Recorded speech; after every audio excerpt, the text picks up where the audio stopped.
어제 설날이었는데 우리 성도님들 진정으로 평안하십니까? 해마다 전통적인 명절이 찾아오면 우리나라는 이제 고향을 찾아오고 또 돌아가는 민족의 대이동이 있습니다. 그리고 그러한 명절을 통해서 그동안 찾아뵙지 못했던 부모님들을 찾아뵙고 또 담소를 나누는 의미 있는 시간들을 보내기도 하죠. 그러나 이렇게 의미 있는 시간들 이면에 어둠도 있습니다.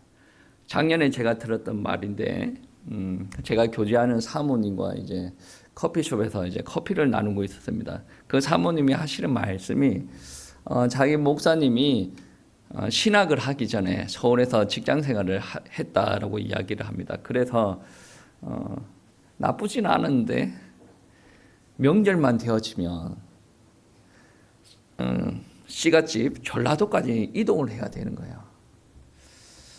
뭐 서울에서 전라도까지 뭐 평상시에는 그렇게 오랫동안 걸리지 않는데 명절 기간 때 이제 장남인지라 서울에서 전라도까지 이동을 해야 됩니다. 10시간 넘게 걸렸대요. 제가 그렇게 이야기를 했습니다. 아니 사모님, 그 교통 정체 시간을 피해서 가면 되지 않습니까? 라고 이야기를 했더니 사모님 말 장남이라서 부모님들이 요구하는 바가 있대요. 그래서 부모님들이 기대하는 시간대가 있고 자기 딸내미들은 또 학교를 가야 되는 시간대가 있고 그 시간대를 맞추기 위해서는 교통정체는 절대로 피할 수가 없대요. 그래서 너무나도 힘들었다. 전라도 가기 전에 스트레스, 전라도에서 스트레스, 전라도에서 또 서울로 올라올 때 또 스트레스, 너무나도 힘들었다. 근데 한 번은 생각을 고쳐왔다. 우리 딸들과 여행하는 시간들이 많이 없는데 전라도 가는 것이 가족 여행이라고 한번 생각을 해봤대요. 그래서 신랑은 앞에서 운전을 하고 자기는 뒷자리에서 딸내미들과 과자를 먹으면서 담소도 나누고 주변의 환경을 구경하고 그렇게 왔다 갔다 하니까 스트레스를 덜 받게 되었다. 참으로 감사했다. 이러한 이야기를 합니다. 그리고 한국 땅에서 사는 사람들은 다 이해를 할 겁니다. 씨갓집. 이 씨자가 주는 엄청난 부담감이 있을 거예요. 아마 여기 계신 여성분들은 다 체감을 하지 않을까 싶습니다. 요즘은 SNS에서 자기 소신 발언을 해서 화제가 되는 경우가 있죠. 어떤 할머니가 자기 이야기를 글로 올렸습니다. 인터넷 상에서 인스타에서 그런 글을 올렸는데 어떤 이야기를 하냐면 자기는 며느리에게 어떤 이야기를 했냐면 너의 친정 부모님이 살아계실 때 친정 부모님만 먼저 섬겨라. 그리고 명절 마지막 날에 자기랑 식사 한 번만 같이 하자. 그렇게 했대요. 그러면서 하는 말이 뭐냐면 시어머니들이 조용하면 지구가 평안해지고 남편이 아내 말을 잘 들으면 우주의 평화가 회복이 된다. 그런 이야기에서 나름 자기 경험을 이제 녹여서 하는 말이겠죠. 그만큼 자기는 이제 한국 전통 문화 안에서 많은 고생을 했다라는 내용을 대변하지 않는가라고 생각합니다. 이렇게 대한민국 여성분들이 고통의 목소리를 내고 있음에도 불구하고 이제 뿌리 없는 나무는 없다. 조상 없는 후손도 없다. 그렇기 때문에 우리는 전통을 고수해야 된다라고 주장하는 남성분들이 많아요. 그분들이 이야기할 때 보면 설날은 우리의 민족 문화, 민속 문화를 재현하는 기회가 되어진다. 그리고 이 명절은 조상에 대한 뿌리를 찾아보는 교육의 기능도 한다. 그런 이야기를 합니다. 그리고 하는 말이 우리나라가 일제시대 때 일본이 우리나라를 보고 효가 저 사람들을 붙잡고 있는 정신이구나 라고 생각해서 효도 없애고 설날의 명절도 없애려고 했다.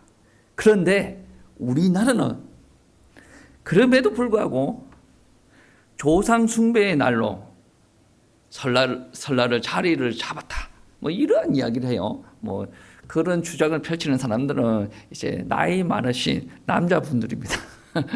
그러니까 간단하게 이야기해서 우리 설날이 우여곡절이 있어가지고 없어질 위기에도 처해졌는데 우리 설날이 우리에게 주는 것은 민족 교육을 고취시키고 효 기능을 효 사상을 강화시킨다. 그리고 그 안에 우리는 이제 조상 숭배라는 뜻깊은 행사를 치른다라는 말이시겠죠. 각자의 입장은 다 다를 것입니다. 그러니까 주장하는 바도 다르겠죠. 분명한 것은 한국의 명절에는 많은 일들이 일어납니다. 그리고 공식적으로는 부모에게 효를 한다라는 모습으로 나타나게 되어지는데 그 효심이 어디로까지 이어지냐면 조상 숭배까지 이어진다라는 말이죠. 우리는 인정하기는 싫지만 설날은 조상 숭배, 우상 숭배와 깊이 연관이 있고 깊이 뿌리를 받고 있다라는 거죠. 여러분 한국에서 살면서 이거와 동떨어져서 살 수는 없어요. 이 뿌리는 우리 민족의 정신을 붙드는 거예요. 여러분 다 아시죠? 일제시대 때도 그렇고 우리나라 격동기에 보면 머리카락을 자를 바에는 차라리 내 목을 잘라라 라고 이야기를 하지 않습니까? 저와 여러분에게는 그런 말이 그렇게 가치가 없어요. 근데 머리카락 좀 잘랐다고 막 울고 막 그렇게 하는 사람들 있지 않습니까? 왜? 머리카락 부모님이 나에게 물려주신 거, 뭐 그런 이야기 하면서 막 울고 막 대성통곡하지 않습니까? 우리나라 민족을, 정신을 잡고 있는 효 사상이 엄청나게 강하대요. 근데 우리가 예수님을 믿고 나서, 그들이 말하는 효 사상, 조상 숭배 안 한다는 거죠. 왜 안 합니까? 그것은 우상 숭배라서 안 한다는 거죠.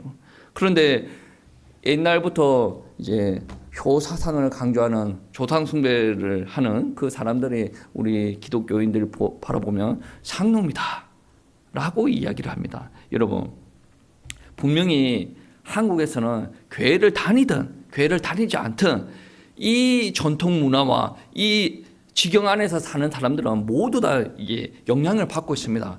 그게 우리의 뿌리예요.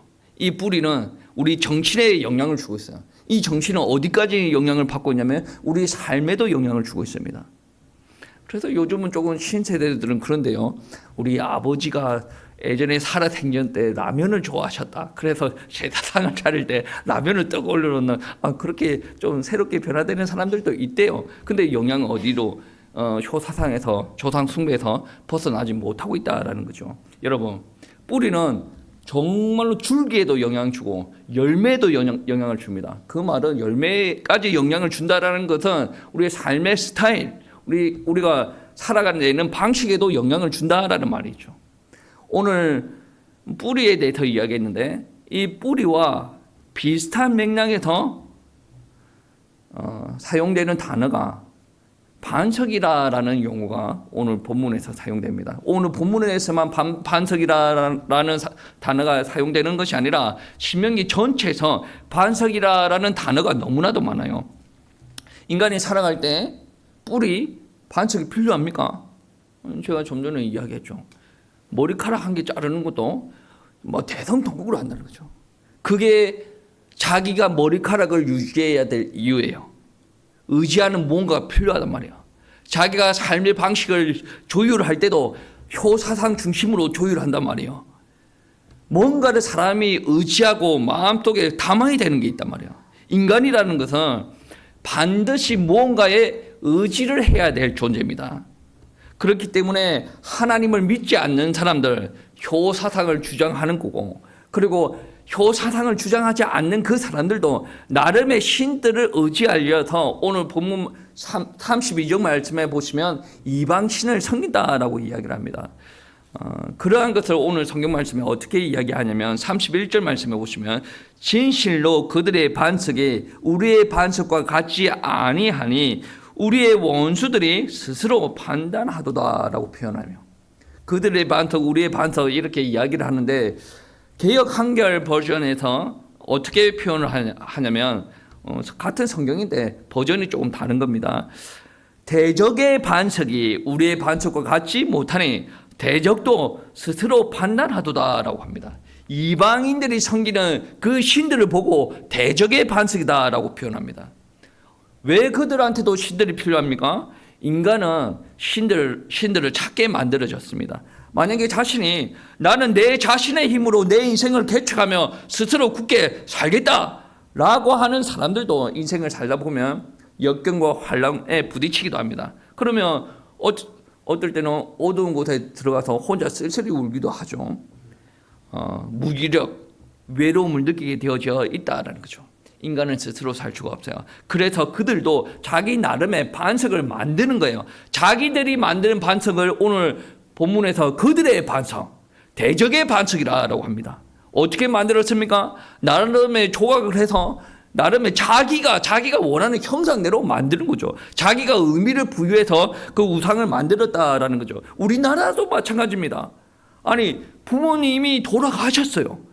그 안에 효사상까지 집어넣어서 조상 숭배를 하라. 우리 나름대로 그 안에 의미를 부여했던 겁니다. 말이 안 되어지는 게, 여러분 한번 생각해 보세요. 살아생전에 효를 아는데 왜 죽고 나서 부모를 섬기는 일들이 벌어집니까?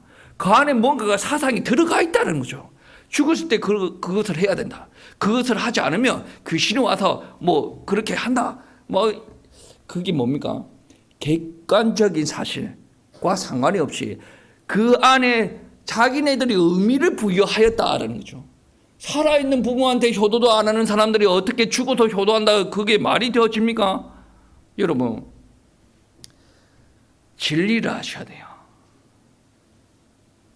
우리 이스라엘 백성들도 반석이 필요했습니다. 그런데 그것을 자기네들이 만든 반석이 아닙니다.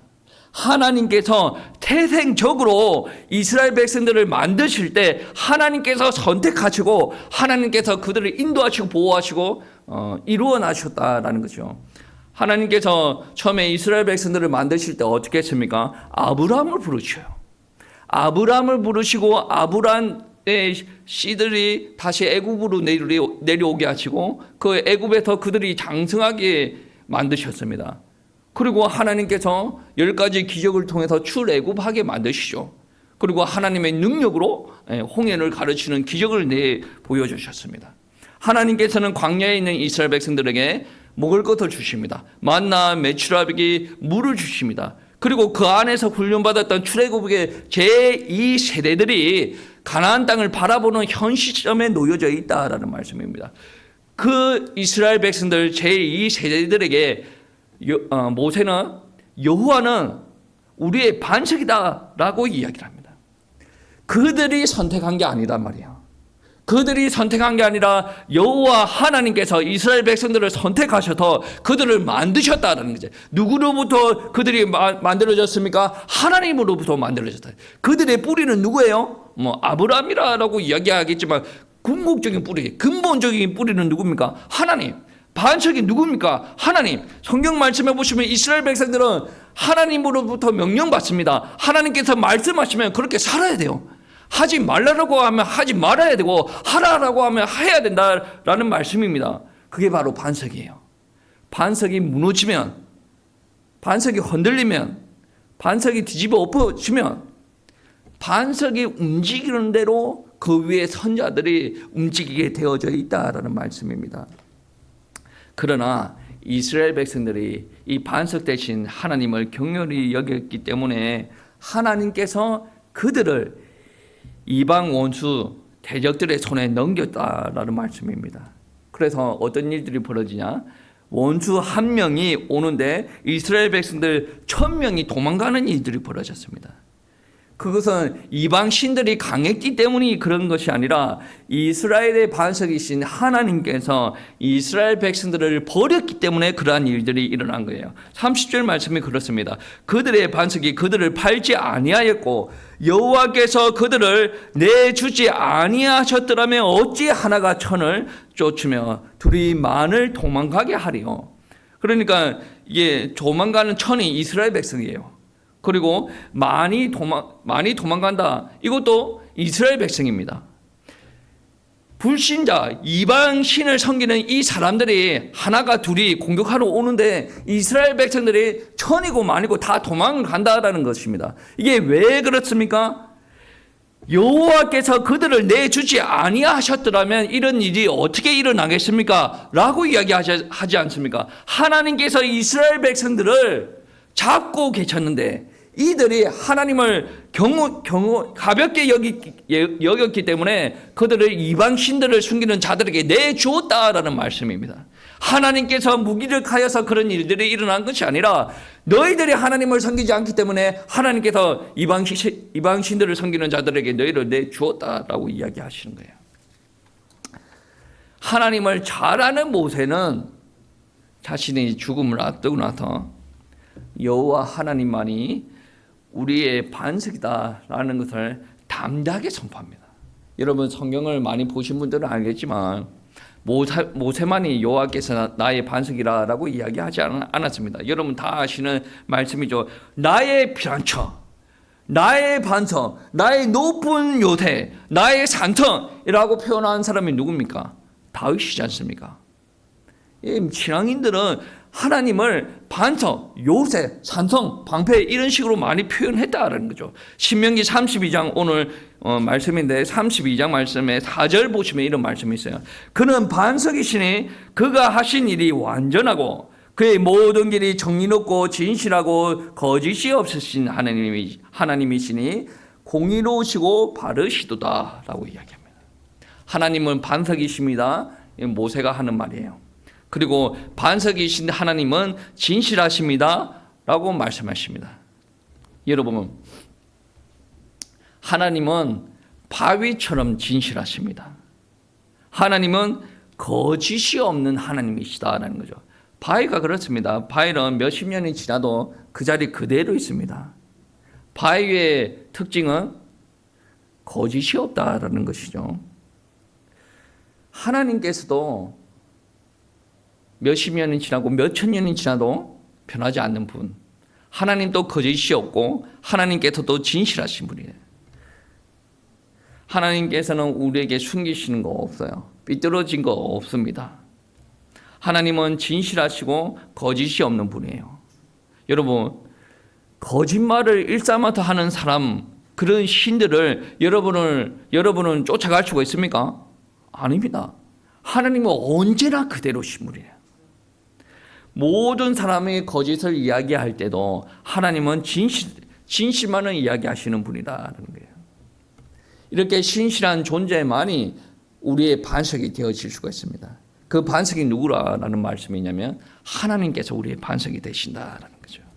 그리고 모세는 이 반석 대신 하나님께서 우리의 구원자시다라고 표현을 하시죠.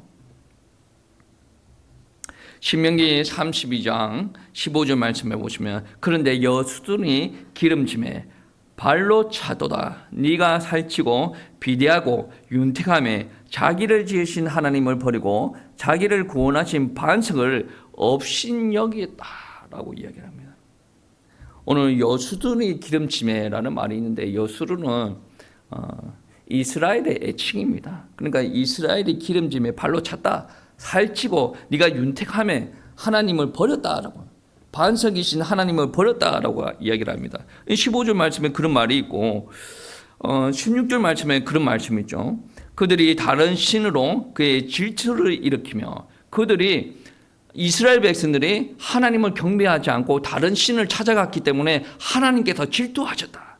17절 말씀에 어떤 말씀이 있습니까? 그들은 하나님께 제사하지 아니하고 귀신들에게 하였으니 곧 그들이 알지 못하는 신들에게 하였다라고 이야기를 하는 거예요. 여러분 오늘 말씀에 보시면 하나님 외에 다른 이들에게 하는 제사는 귀신에게 하는 거다라는 것을 우리는 알 수가 있어요.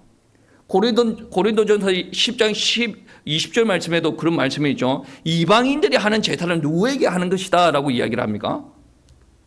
귀신에게 하는 것이다. 그 결과가 무엇입니까? 그 결과가 바로 30절 말씀에 귀신에게 하는 제사, 그리고 하나님을 그 제사로 말미암아 하나님을 진노케 하셨다. 그래서 하나님께서 18절 말씀에 그런 말씀이 있습니다. 잊었다라고 하네. 하나님께서 진노하시고 그들이 귀신에게 하는 그 제사로 말미암아 하나님께서 잊었다. 그 결과가 30절 말씀에 여호와께서 그들을 내주셨다. 그렇기 때문에 그들이 내쫓김을 당하였다, 도망하였다라고 이야기를 하고 있는 겁니다. 여러분, 우리 민족 전통이 우상숭배, 조상숭배 이거를 합니다. 제가 볼 때는 사람의 눈으로 볼 때는 그렇게 나쁜 것이 아닙니다. 그런데 하나님의 눈으로 볼 때는 그거는 가장 악한 행위예요. 만약에 우리가 신앙생활을 하고 있다라고 하더라도 우리가 아직 그 우상 문화에서 못 벗어났다라고 한다면 여러분 이거를 기도 제목으로 삼으시기 바랍니다. 내가 어쩔 수 없이 이 문화에서 아직 못 벗어났는데 하나님, 우리 가정이, 우리 가문이 진정으로 이 복음으로 회복되어져서 하나님께서 싫어하시고 진노하시는 그 우상숭배, 귀신이 역사하는 우상숭배에 우리가 동참하지 않도록 우리 가정이, 가문이 오히려 하나님의 영광을 위해서 하나님 앞에 제사 드리는 그 가문이 되어질 수 있도록 하나님의 은혜 허락하여 주시옵소서. 기도하고 하늘 품으면서 여러분 신앙생활 하기를 축복합니다. 이렇게 되어졌을 때 하나님께서는 단순한 구원자의 은혜를 넘어서 우리의 삶에도 하나님께서 축복하신다라는 말씀입니다. 13절 말씀해 보시면, 32장 13절 말씀해 보시면, 여호와께서 그가 땅의 높은 곳을 타고 다니게 하시며 밭에 소산을 먹게 하시며 반석에서 꿀을, 굳건한 반석에서 기름을 빨게 하시며, 하나님께서 이스라엘 백성들에게 축복하실 때는 그가 땅의 높은 곳을 다니게 하신답니다. 그리고 밭에 소산을 먹게 하신답니다. 기근이 없다라는 말이죠. 하나님께서 땅에 축복하실 때 먹을 것이 많다라는 말입니다. 그리고 오늘 본문 말씀에서는 반석에서 꿀을 낸대요. 반석에서는 기름을 빨게 하신다라는 말씀이 있습니다. 여러분, 광야에서 여러분은 어떠한 일들이 일어나는지 여러분 다 아시죠? 반석에서 하나님께서 역사하시니 반석에서 생수가 나오는 역사가 일어났습니다. 여러분, 반석에서 꿀이 날 수가 있습니까? 여러분, 눈을 넓혀야 한국에서도 반석에서 꿀이 나는 경우가 있어요. 그거를 두고 한국 사람은 석청이라 그러죠. 이스라엘 광야 그 지역에서도 마찬가지입니다.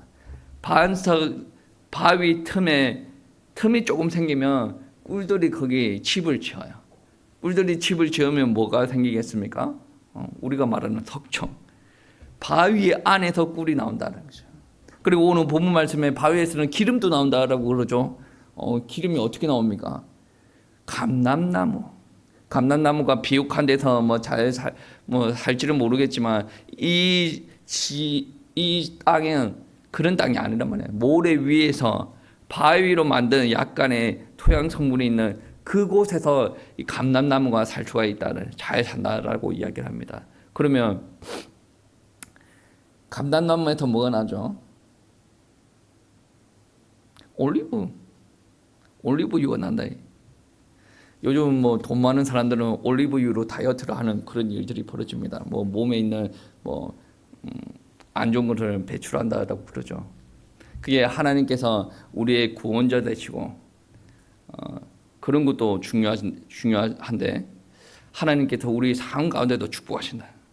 반석 대신 하나님께서 우리에게 먹을 것을 공급하여 주시고 생수도 주시고 꿀도 주시고 하나님께서 우리에게 기름도 주시는 축복의 근원이 누구냐? 바위가 되신 하나님이다라는 거죠. 여러분, 이스라엘 백성들은 하나님께서 주신 구원의 축복을 받아 누렸어요. 그 하나님은 거짓이 없는 하나님, 진실하신 하나님이다. 그 하나님은 꿀도 주시고 먹을 것도 주시고 생수도 주시는 하나님이 축복의 하나님이다. 그런데 오늘날을 사는 21세기를 사는 우리들에게 그 하나님께서 반석이시면 우리에게는 어떠한 역사가 일어날 것인가? 여러분, 하나님께서는 여러분의 반석도 되십니다. 하나님께서는 여러분의 피난처도 되신다라는 말씀이에요. 하나님께서 여러분의 피난처가 되시면, 여러분의 산성이 되시면 여러분은 더 이상 두려워할 것이 없다라는 말씀입니다. 다윗이 고백했어요. 시편 61편 말씀해 보시면, 내 마음이 약해질 때에 땅 끝에서부터 주께서 부르짖으리니 나보다 높은 바위에 나를 인도하소서. 주는 나의 피난처시요 원수를 피하는 견고한 망대의 시민이다라고 표현합니다. 여러분 기도할 때마다 고백을 하면서 기도하십시오. 잘 믿어지지 않더라도 고백을 하면서 기도하십시오. 하나님은 나의 반석이십니다. 내가 오늘도 하나님께로 피합니다. 나를 더 높은 바위로 이끌어 주시옵소서. 원수들이 나를 공격하려고 달려들 때도 하나님께서 나의 망대가 되어 주시옵소서 라고 기도하십시오. 믿어지지 않더라도 믿음으로 고백하면서 기도하십시오. 하나님께서 들으십니다. 얘가 지금 믿음이 이를지라도 나를 바위로 여기고 싶어 하는구나. 바위로 여기는구나. 내가 저 아이에게 바위가 되어줘야 되겠구나. 하나님은 우리에게 바위가 아니신 적이 단 한 번도 없었습니다. 우리가 바위라고 생각을 안 해서 바위는 다 지켜놓고 내가 열심히 하려고 하는 거죠. 그러니까 하나님을 기대지 않으니까 하나님의 힘을 우리가 덧입을 수가 없다라는 말씀이죠. 여러분 혹시나 목마르거나 피곤한 자들이 있습니까? 바위에서 생수를 주십니다. 꿀도 주시고 기름도 주십니다. 그래서 우리 심령도 회복시킨다라는 말씀입니다. 여러분 살아갈 용기가 없고 좌절하신 분들 계십니까? 하나님 앞에 나와서 찬양하십시오. 그분이 반석이에요. 그분 앞에 나와서 기도하십시오. 그분은 나의 피난처 되신다라는 말씀입니다. 하나님의 말씀, 그분께서 우리에게 주신 약속의 말씀을 계속 묵상하시고 그 말씀 속으로 들어가시기 바랍니다. 하나님께서 여러분에게 반석 되십니다. 그분은 진실하신 분이에요. 그분은 말씀을 우리에게 주셨을 때 그때의 마음과 우리가 그 말씀을 몇십 년째 받았을 때 마음 달라지는 하나님이 아니에요. 그분은 동일한 하나님이시다. 하나님이십니다. 그래서 우리가 말씀 붙들고 기도하면 하나님께서 더 들으신다. 우리가 육신적으로 필요한 거 있습니까? 생수가 필요합니까? 꿀이 필요해요? 기름이 필요해요? 영적으로 이것도 다른 거에 비유를 하면 얼마든지 비유를 할 수가 있겠지만 여러분 심령을 다 회복시켜 줄 줄 믿습니다. 그 하나님은 여러분의 피난처가 되시고 휴식처가 또 되신다는 거죠. 오늘 신명기 32장 말씀을 보시는데 반석이 하나님이시래요. 근데 신약 성경에 보시면 더 구체적으로 이야기하는 본문의 말씀이 있습니다. 신약 성경에 보시면 반석이 예수님이다라고 표현을 합니다. 고린도전서 10장 4절 말씀에 보시면 다 같은 신령한 음료를 마셨으니 이는 그들을 따르는 신령한 반석으로부터 마셨음에 그 반석은 곧 그리스도시라. 우리의 반석 하나님이십니다. 바울은 고린도 교회에게 어떻게 이야기합니까? 반석이 예수 그리스도시다라고 합니다. 그 예수 그리스도로부터 나오는 신령한 물로 말씀으로 우리가 회복이 되었다라고 이야기를 하는 거예요. 예수님께서 직접적으로 어떻게 이야기하시냐면 마태복음 11장 28절 말씀에 수고하고 무거운 짐진 자들아 다 내게로 오라. 내가 너희를 쉬게 하겠다 라고 하는 거예요. 여러분 인생 살다가 지치는 것은 당연합니다. 혹시 이 가운데 지친 분들 계십니까? 예수님 앞에 오세요. 예수님께서 다 쉬게 하신다라고 이야기합니다. 우리가 세상 살 때 지고 가는 멍에와 예수님께서 멍해지는 것과 다르다라고 이야기하십니다. 여러분 그 성경 구절 아시죠? 그러니까 예수님께서 그 비유의 말씀 주실 때 어떻게 말씀하시냐면 우리나라도 그런 거 있는 것 같은데 이스라엘 땅에서는 어미가 멍에를 지고 가면 새끼도 같이 멍에를 지고야 합니다. 왜? 새끼도 앞으로 멍에를 매야 되니까. 그러니까 어미가 멍에를 지고 가고 옆에 새끼도 멍에를 지고 가는데 그 멍에를 둘이 연결해 놨거든. 그러니까 새끼는 멍에를 지는 것 같아도 어미가 그 멍에를 다 지고 가는 거예요. 그러니까 주님께서 하시는 말씀이 간단하게 이야기하면 내가 멍에 다 칠게. 너는 내 옆으로 와. 너는 멍인 것 같은 것을 지고 있을 뿐이지 내가 그것을 다 진다라는 말씀이 되어집니다. 여러분 그냥 예수님 곁으로 가면 돼요. 그 결단이 너무나도 어려서 문제가 되어지는데 정말 반석이신 예수님을 붙잡으시기 바랍니다.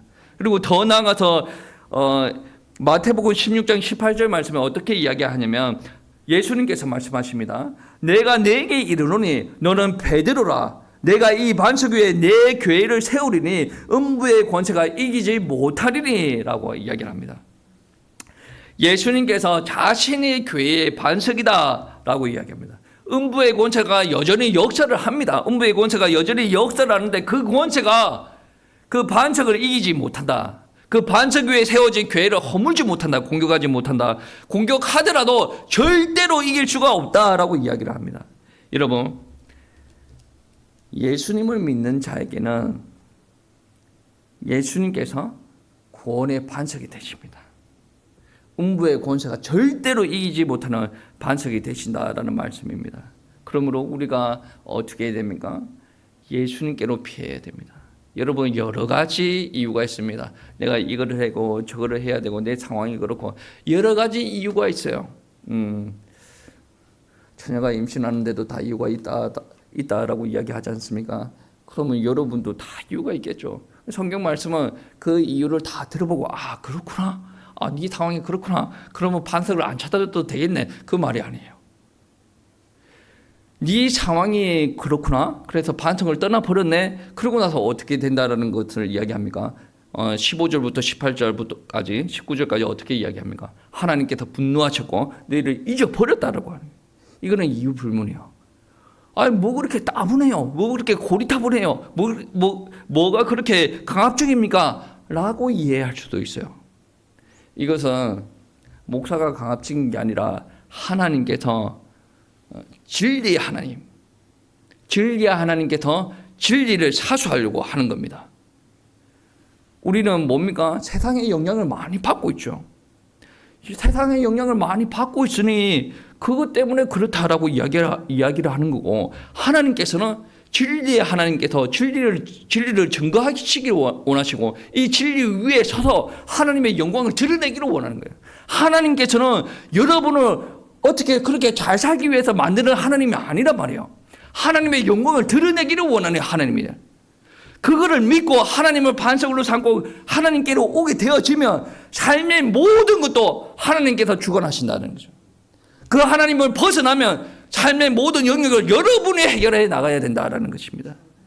그럴 때 혹시나 실수하게 되어지면 대적의 반석을 따르게 되어지는 거죠. 하나님께서 그러면 버리신다라고 이야기를 하십니다. 잊어버린다라고 이야기합니다. 그러면 여러분이 경험하지 않아도 될 재앙을 저와 여러분의 가정이, 우리나라가 경험하게 되어진다는 거죠. 어떻게 보면 유언입니다. 유언을 할 찰나에 헛소리하는 사람들이 있습니까? 없어요.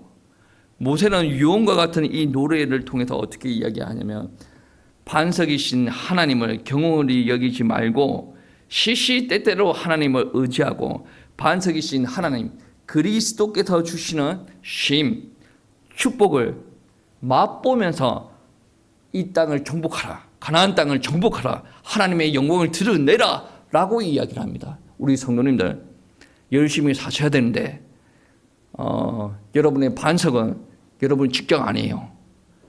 반석이 돈이 아니고 반석이 자식과 가족이 아니란 말이에요.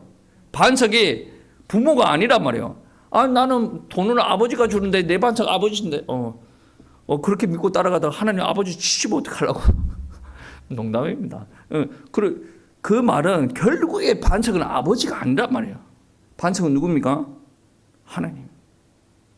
여러분이 하나님을 믿고 따라가면 여러분을 괴롭히는 아버지도 여러분을 위해서 살아가게 될 것이고, 여러분을 괴롭히는 신랑도 여러분을 위해서 살아갈 거예요. 언약을 잡은 한 사람을 통해서 모든 주변 환경을 변화시킬 겁니다. 내가 어디 위에 섰을 때? 반석 위에 섰을 때. 여러분, 올해 응답 받아야 되지 않겠습니까? 작년보다 더 큰 응답 받으십시오. 반석을 의지하시고 반석에서 나오는 구원을 경험하십시오. 반석에서 나오는 생수, 꿀, 기름, 여러분 현장에 차고 넘치시기를 축복합니다.